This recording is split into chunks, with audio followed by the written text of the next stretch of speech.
Xankəndi Ağdərə körpüsüdür. Biz buna el arasında Dovşanlı körpüsü deyirdik.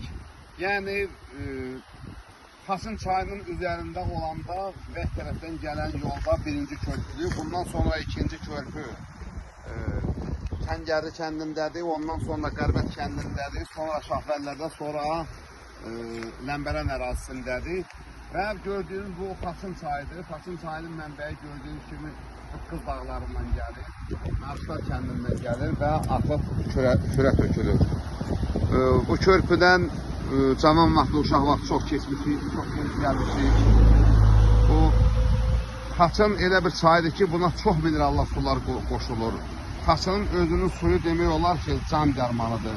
Sadəcə bax beləcə təmiz olsa, beləcə axarlı baxarlı olsa. Və bundan aşağı gördüyünüz bu İsmail Bəyli meşəsidir. Ağdam ərazisinə baxın, Əsgəran və Ağdam ərazisini gördüyünüz ərazi. Bundan aşağı çoxlu dəyirmanlar deyirlər. Vaxtı ilə burada çoxlu dəyirmanlar olubdur və çoxlu dəyirmanlardan əvvəl burada deyilənə görə Xaçın çayı gördüyünüz bu yataq boyu o qədər böyük çay olub ki, bu çayın üzərində gəmilər işləyibdir.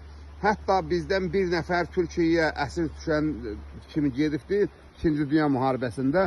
Orada Türkiyədə bir nəfər soruşubdur ki, çoxlu dəyirmandakı gəmilər yenə bağlanır, yoxsa yox. Görünür, çoxlu dəyirmanlarda gəminin dayandığı yer varmış. İndi hal-hazırda şükürlər olsun ki, mənfur ermənilərdən canımız qurtarıbdır. Allah şəhidlərimizə rəhmət eləsin, Allah hərbiçilərimizi qorusun, hökumətimizin bayrağını uca eləsin və həmişə biz bu körpünün üstündən can sağına o tərəfə keçək və Xankəndi Ağdərə üzərində hərəkət edəyik.